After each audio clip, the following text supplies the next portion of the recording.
Welcome back to my channel guys. आज हम बात करने वाले हैं वीसी एंड्रयूज हेवन सीरीज के fifth and final part Web of Dreams के बारे में।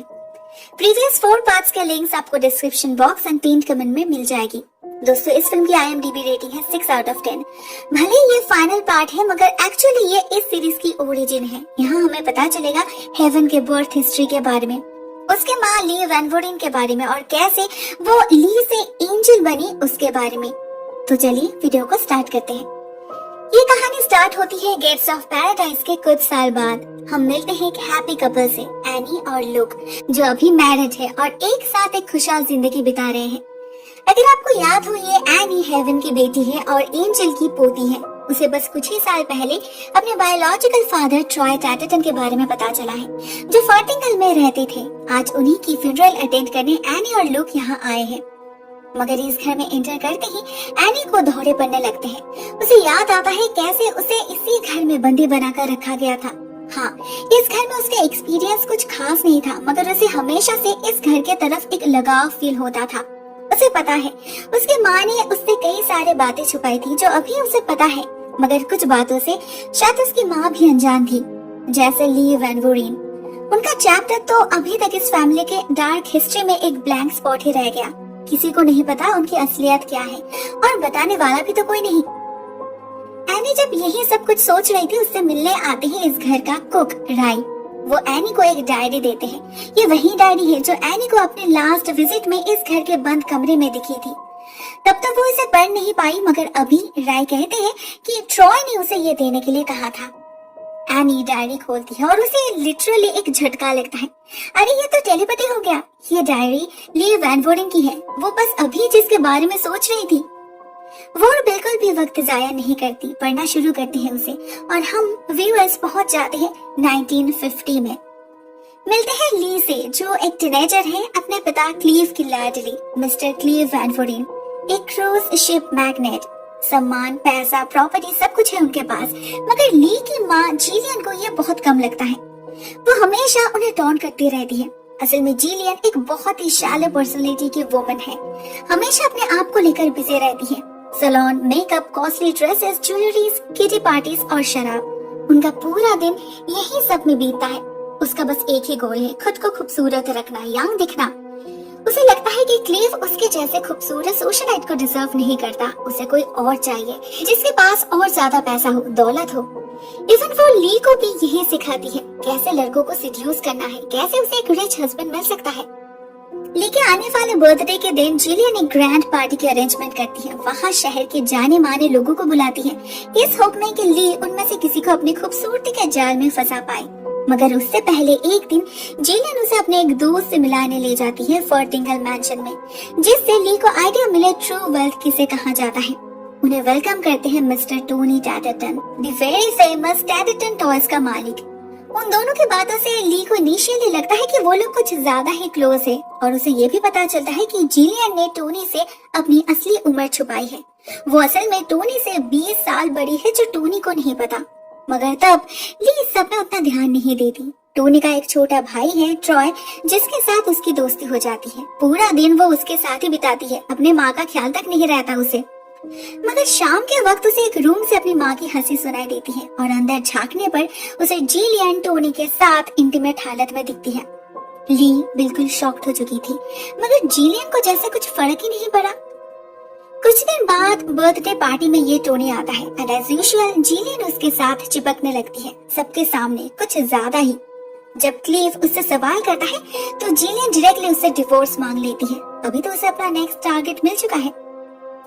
बस कुछ ही दिनों के अंदर क्लीव और जिलियन सेपरेट हो जाते हैं। ली बहुत कोशिश करती है इस अनहोनी को रोकने की, मगर रोक नहीं पाती।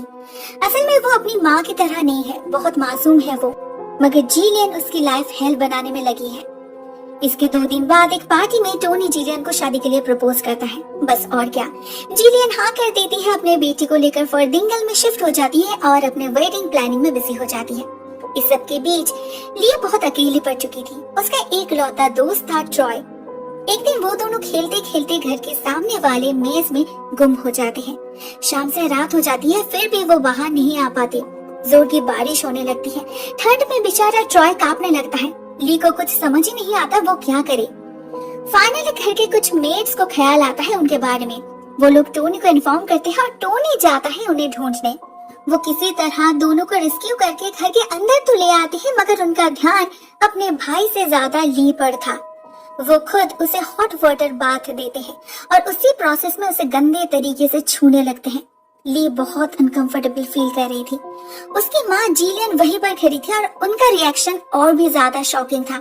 इनिशियली शराब के नशे में वो अपने 16 साल के बेटे पर आरोप लगाती है कि उसने उसके होने वाले पति को सिड्यूस किया है, और नेक्स्ट मॉर्निंग जब उसका नशा उतर चुका था वही औरत कहती है कि कल रात टोनी का बिहेवियर फादर लाइक था। रियली? उस दिन उनसे मिलने आती है जिलियन की माँ जेन, और उन दोनों के बातों से ली को पता चलता है कि वो असल में क्लीव की बेटी है ही नहीं।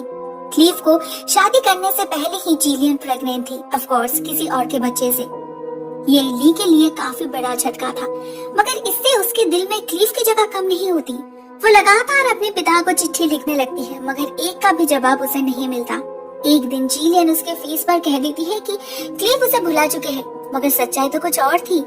असल में जिलियन क्लीव के लेटर्स को फेंक देती थी और अपने लॉयर से कहकर उसे लीगल थ्रेट भी भेजती थी, जिससे वो ली से दूर रहे, क्योंकि ली उसके बहुत काम आने वाली है।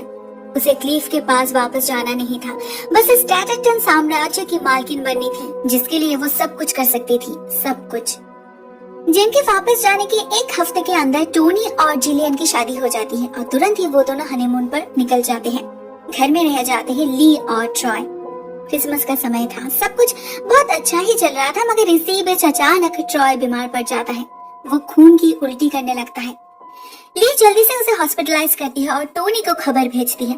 टोनी आता तो है, मगर फिर से वो ली को लेकर बिजी हो जाता है, एज इफ वो उससे कम्प्लीटली ऑब्सेस्ड हो चुका था।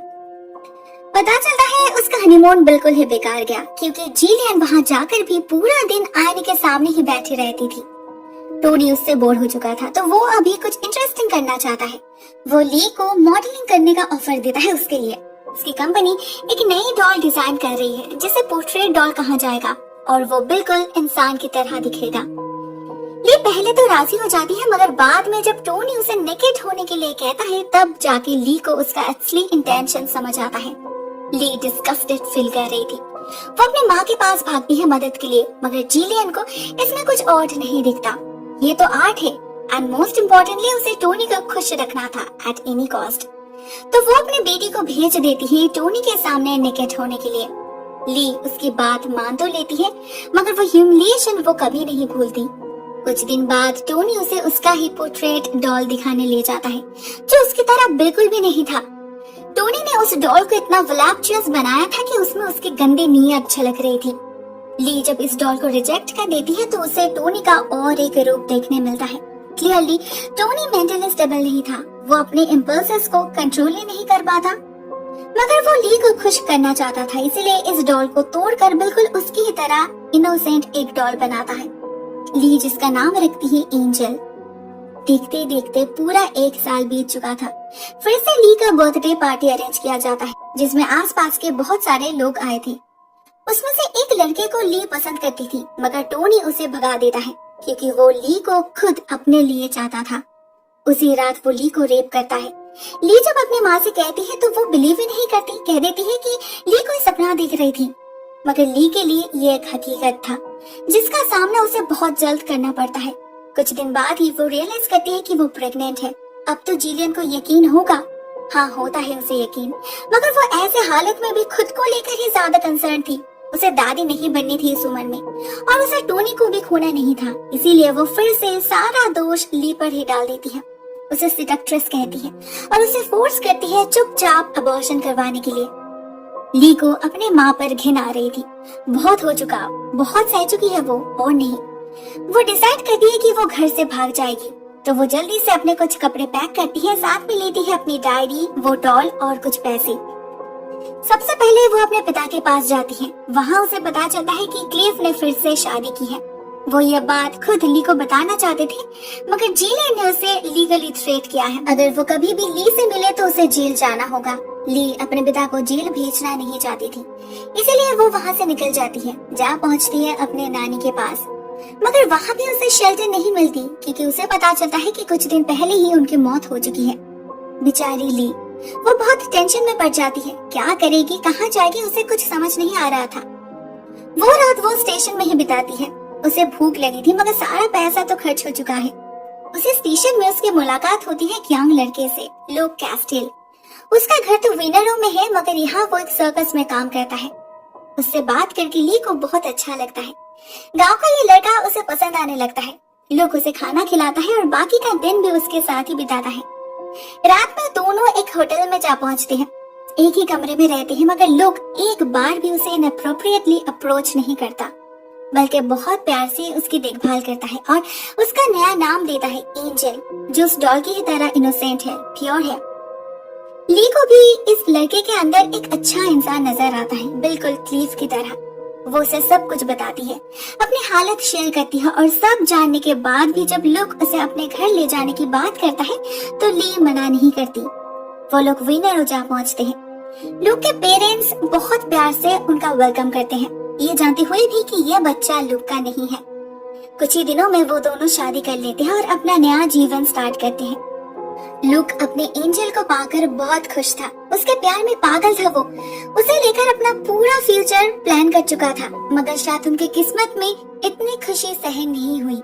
एक दिन जब लुक और ली घूमने गए थे तो ली का लेबर पेन शुरू हो जाता है। लुक जल्दी से घर भागता है अपने माँ को बुलाने के लिए, मगर जब तक वो लौटता है तब तक सब कुछ खत्म हो चुका था।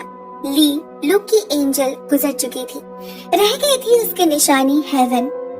दोस्तों यहीं पर वो डायरी खत्म हो जाती है और सीन पास्ट से प्रेजेंट में कन्वर्ट होती है। एनी को उसी डायरी में एक और लेटर मिलती है जो लुक ने टोनी को भेजा था। इसी डायरी के साथ लुक ने उसे बताया था कि ली एक बेबी गर्ल को जन्म देते वक्त गुजर गई। मतलब टोनी हमेशा से हेवन के बारे में जानता था मगर उसने कभी उसकी खबर नहीं ली। दोस्तों उसके बाद क्या हुआ वो तो हमें पिछले पार्ट्स में पता चल ही चुका है, जिसके बारे में शायद अब तक एनी को भी थोड़ा बहुत आइडिया लग चुका है। फाइनली अभी उसका लास्ट डाउट भी क्लियर हो गया, साथ में हमारा भी। तो ये कहानी यहीं पर एंड होती है दोस्तों। इस डायरी से एक बात तो साबित हो जाती है कि जिलियन और टोनी एंजल पर जो कैरेक्टरलेस होने का आरोप लगाते थे वो सरासर झूठ है। इस कहानी की वन एंड ओनली विलेन तो जिलियन है, जो फर्स्ट से लास्ट तक सबको मैनिपुलेट करती रही। ये फिल्म में कहीं दिखाई नहीं गया मगर बुक्स में क्लियरली मेंशन्ड है कि जिलियन ने खुद टोनी को भेजा था एंजल के पास, क्योंकि वो खुद उससे ज्यादा फिजिकल होना नहीं चाहती थी। उसे लगता था इससे उसकी उम्र बढ़ जाएगी। टोनी ने इसी का फायदा उठाया और एंजल बन गई उसकी विक्टिम। एट लास्ट सारे राज का खुलासा हो ही गया। It's a good ending right?